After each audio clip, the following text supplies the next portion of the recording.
How are you YouTube family. उम्मीद है सब लोग खैरियत से होंगे। अच्छा, हमारी बात चल रही थी कॉन्स्टिपेशन या कब्ज़ के हवाले से। मैंने कॉन्स्टिपेशन के हवाले से बात की थी कि कॉन्स्टिपेशन क्या होती है और इसके सिम्टम्स के हवाले से बात की थी। Today I will share some information regarding what are the causes behind that. इसके पीछे क्या क्या असबाब हो सकते हैं और इसका ट्रीटमेंट या इसको कैसे मैनेज किया जा सकता है। तो आपसे रिक्वेस्ट है, आप मेरी वीडियो को एंड तक ज़रूर देखिएगा। अच्छा, कॉन्स्टिपेशन के अगर हम असबाब को देखें तो इसके पीछे बहुत सारी वजूहात हो सकती हैं। इसके पीछे हमारा जो है लाइफस्टाइल फैक्टर्स हो सकते हैं। बाज़ लोगों की रूटीन जो है वो खाने पीने की, सोने की, जागने की, वो एक फ़िक्स रूटीन नहीं होती। तो इस वजह से भी उनको जो है कॉन्स्टिपेशन का सामना करना पड़ सकता है। यानी कभी वो रात को सोते हैं, कभी लेट सोते हैं, कभी जल्दी सोते हैं, या कभी वो दिन में सो रहे होते हैं। तो इस वजह से जो है एक रूटीन ना होने की वजह से भी जो है वो आंतों की रेगुलर मूवमेंट्स जो है वो डिस्टर्ब हो सकती है और कॉन्स्टिपेशन को फेस करना पड़ सकता है। इसके अलावा जो लोग पानी का कम इस्तेमाल करते हैं, उनका वाटर इनटेक लो होता है, तो उस वजह से भी जो है कॉन्स्टिपेशन या कब्ज़ की शिकायत हो सकती है। लैक ऑफ एक्सरसाइज, ये भी बड़ा इम्पोर्टेंट फैक्टर है कि जो लोग बिल्कुल एक्सरसाइज नहीं करते, जो लोग चलते फिरते नहीं या वॉक नहीं करते हैं, उनका सेडेंट्री लाइफस्टाइल होता है, तो ऐसे लोगों में जो है वो कॉन्स्टिपेशन आम देखने को मिलती है। इसके अलावा कुछ मेडिकेशंस होती हैं, जैसे हमारे यहाँ पेन किलर बहुत ज़्यादा यूज़ की जाती हैं। हमारे यहाँ बहुत बड़ी आबादी जो है वो अक्सर पेन किलर जो है वो इस्तेमाल करती है। जैसे पेन किलर्स की एक कैटेगरी है एनसेड्स, जिसको हम कहते हैं non steroidal anti inflammatory drugs. तो ये जो दवाइयाँ हैं ये अक्सर अक्सर कॉन्स्टिपेशन काज करती हैं और हमारे यहाँ इनका बहुत ज़्यादा बेदरेग इस्तेमाल किया जाता है। और कुछ हमारे यहाँ हाइपरटेंसिव पेशेंट्स भी बहुत ज़्यादा हैं, ब्लड प्रेशर के पेशेंट्स की रेशो भी बहुत ज़्यादा है। तो वो कुछ हाइपरटेंसिव मेडिसिन होती हैं, जैसा कि डायूरेटिक्स भी इसमें दिए जाते हैं, जो कि पेशाब आवर दवाइयाँ होती हैं, और उनकी वजह से भी कॉन्स्टिपेशन का जो है वो सामना करना पड़ता है। बाज़ लोग जो किसी डिप्रेशन का शिकार होते हैं और एंटी डिप्रेसिव मेडिसिन ले रहे होते हैं, तो ऐसी मेडिसिन भी जो है वो कॉन्स्टिपेशन काज करती हैं। और बाज़ लोग एंटी साइकोटिक मेडिसिन ले रहे होते हैं, वो भी कॉन्स्टिपेशन काज करने का एक सबब होती हैं।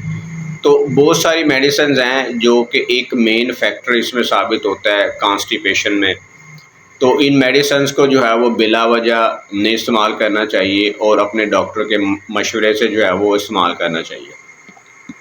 अच्छा, बाज़ लोग जिनको एक स्टूल की जो है वो अर्ज हो रही होती है, एक पखाना आने की खाजत होती है, लेकिन वो उसको स्टॉप कर लेते हैं, वो उसको अवॉइड करते हैं।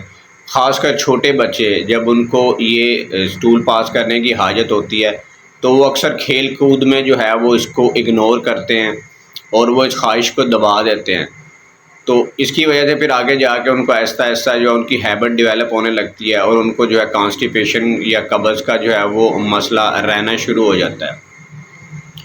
कुछ न्यूरोलॉजिकल फैक्टर्स भी होते हैं, कुछ डिजीज़ होती हैं, जैसे कि पार्किंसनिज़म है, जैसे कोरिया है, या बाज़ लोगों को फालज होता है जो कि पैलोक एरिया के जो मसल्स हैं उसमें इन्वॉल्व होते हैं। तो उस वजह से भी कॉन्स्टिपेशन का सामना करना पड़ सकता है। कुछ इमोशनल स्टेट्स होती हैं, जैसे एंजाइटी है, जैसे स्ट्रेस है। तो जो लोग एंजाइटी या स्ट्रेस की कैफियत में रहते हैं, उन लोगों में भी जो है वो आम तौर पे कब्ज़ या कॉन्स्टिपेशन जो है वो हो सकती है। और जो ख़वातीन होती हैं ड्यूरिंग प्रेगनेंसी भी जो है वो कॉन्स्टिपेशन हमें आम देखने को मिलती है। इसके अलावा बाज़ लोगों को आईबीएस का प्रॉब्लम होता है। जो लोग ज़्यादा सेंसिटिव होते हैं, ज़्यादा स्ट्रेस लेते हैं, तो उनमें आईबीएस डेवलप हो जाती है, जिसको हम इरिटेबल बाउल सिंड्रोम कहते हैं। तो फिर उससे एसोसिएटेड सिम्टम्स आती हैं, जिनमें कि कॉन्स्टिपेशन भी बड़ी एक नुमाया सिम्टम है। तो आईबीएस के पेशेंट्स में कभी उनको डायरिया होता है और कभी उनको कॉन्स्टिपेशन अल्टरनेटिवली जो है वो चलता रहता है। तो ये आईबीएस भी इसकी एक मेन वजह हो सकती है। और लैक ऑफ बैलेंस डाइट, जिसमें कि हमारी डाइट में जो है वो फ़ाइबर की कमी होती है। फाइबर जो है वो बड़ा इम्पोर्टेंट रोल प्ले करते हैं, और उसकी वजह से हमारे जो स्टूल की कंसिस्टेंसी है वो नॉर्मल रहती है और हम जो कॉन्स्टिपेशन से बचे रहते हैं। तो फाइबरस डाइट जो है वो ना लेने की वजह से भी कब्ज़ का जो है वो सामना करना पड़ सकता है। और इसके अलावा और भी बहुत सारे फैक्टर्स हो सकते हैं। तो ये तमाम वजूहात होती हैं जिनकी वजह से किसी भी शख्स को जो है वो कब्ज़ का या कॉन्स्टिपेशन का सामना करना। अच्छा, अगर किसी शख्स को कॉन्स्टिपेशन मुसलसल रहती है, मुस्तकिल रहती है, तो उसे क्या करना चाहिए, इसको कैसे मैनेज करना चाहिए?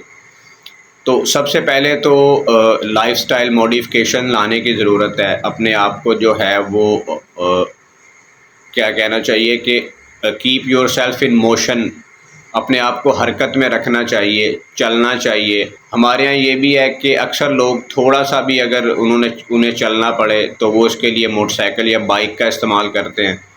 तो अपनी टांगों का इस्तेमाल करना चाहिए, और अगर कहीं करीबी जाना भी पड़े तो अपने पाँव पे, अपनी टांगों पे चल के जाना चाहिए। तो वॉक करनी चाहिए, और अपने एक सोने की और खाने की एक रूटीन को फ़िक्स करना चाहिए। तो इससे भी जो कॉन्स्टिपेशन को रिलीव करने में काफ़ी जो है वो मदद मिलती है।